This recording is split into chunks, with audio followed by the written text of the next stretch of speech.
We have Dr. Mohan here with me. Of course, you know her from the landing coverage. Hey, Doc, how are you? I'm doing very well, Mr. President. I just Thank want you you to know. for taking the time to speak with us. Are you kidding me? What an honor this is. This is an incredible honor, and it's amazing. Indian of descent Americans are taking over the country. You, my vice president, my speechwriter, Vinay, I tell you what, but thank you. You guys are incredible. Did you want to say something? I'll be quiet. Absolutely, Swati. Tell us how you felt on landing day, and actually what path brought you to here at the lab. Absolutely. So my path actually started way back when I was a child watching my first episode of Star Trek. In addition to those fantastical scenes of space, what really captured my attention was this really close-knit team who was working together, manipulating this technological marvel with the sole purpose of exploring space and understanding new things and seeking new life. Perseverance is my first mission at JPL, where I've gotten to work from the very beginning of formulation all the way through operations. And it's made me feel like I was part of that crew, being able to work with this incredibly diverse, talented team that has become like a family. Spending years creating our own technological marvel has been a privilege. Those last days and weeks leading up to landing day, it was pretty smooth, but we were all still really nervous and frankly terrified until we got through those final 7 minutes.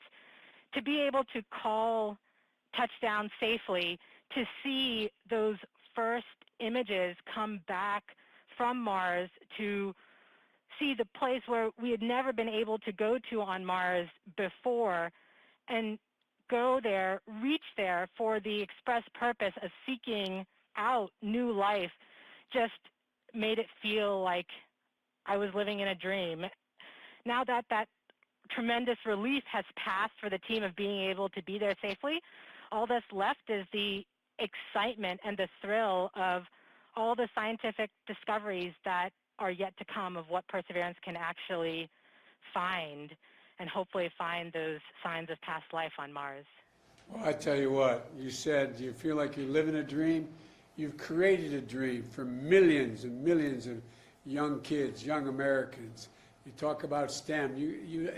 Look, the thing that I found so exhilarating about this, you all did this, the whole team, the team that I can see now and the entire team at JPL. What you did, you restored a dose of confidence in the American people. They're beginning to wonder about us. They're beginning to wonder, are we still the country we always believed we were? You guys did it.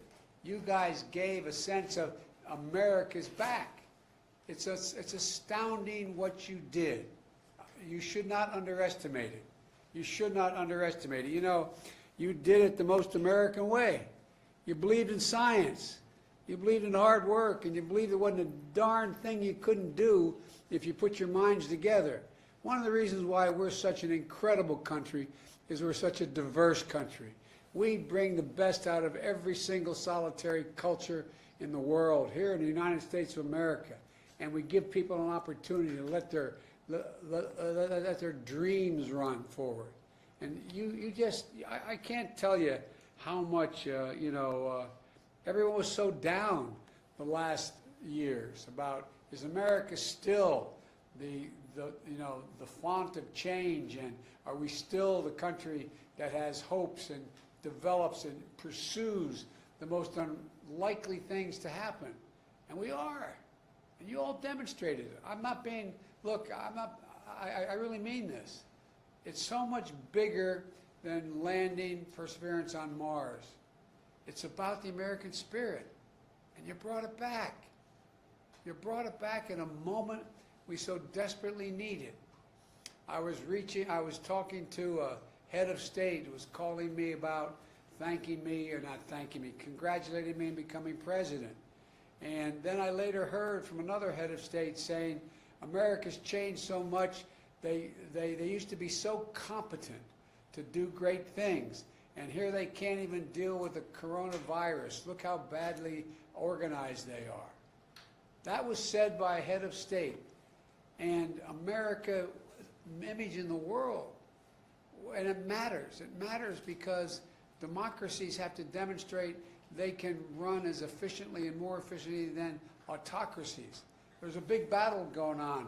Your kids are going to be studying about when democracy once again reestablished it could do anything, as opposed to autocracies that can just command things. I just can't tell you how much I believe historians are going to write about what you did at the moment you all did it. At the moment you all did it. You should take such great pride in what you did. We can land a rover on Mars, we can beat a pandemic, and with science, hope, and vision, there's not a damn thing we can't do as a country. We have never, ever, ever failed to meet a goal, and we've set our mind to it, and we've done it together. And that's what you all showed. So it goes way beyond the whole notion of what you just recently did. And God only knows what is going to come from this. God only knows what's going to happen. But you all are incredible. All the dreams you created in other people's minds, other young kids. I tell you what, I just wanted to thank you and tell you, it just seems that, we're on the side of the angels just at the moment when things look like they're really dark in America over our history.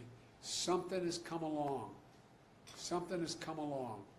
And you guys came along and you did this. And so I just want to thank you from the bottom of my heart, tell you how presumptuous of me to say I'm proud of you, but I am so proud of you. And Mike, the teamwork that still exists there, the importance of it, the consequence of what you're doing, and it's only just a start. I had a group of folks in my office not too long ago, House and Senate members, House members, Democrats and Republicans, talking about infrastructure. And I have in the shelf in my Oval Office a moon rock.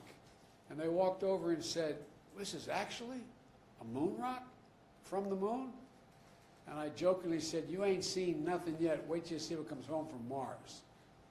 So anyway, folks, thank you, thank you, thank you, thank you. You're great Americans, and you're demonstrating again there's not a thing we cannot do when we set our mind to it. Well, God bless you all. Thank you. Thanks, Mike. Thank you very much, Mr. President. And by the way, I'm like a poor relative, Mike. When I'm invited, I show up. So be careful. The poor relatives, they show up. We will. They stay longer than they're supposed to. I'm one of those kind of guys. We will be more than happy to have you. To stay as long as you want. I'm looking forward to seeing you all in person. We'll get you an office here. Thank you. Thank you. Appreciate it. Bye-bye. Godspeed. Thank you, sir.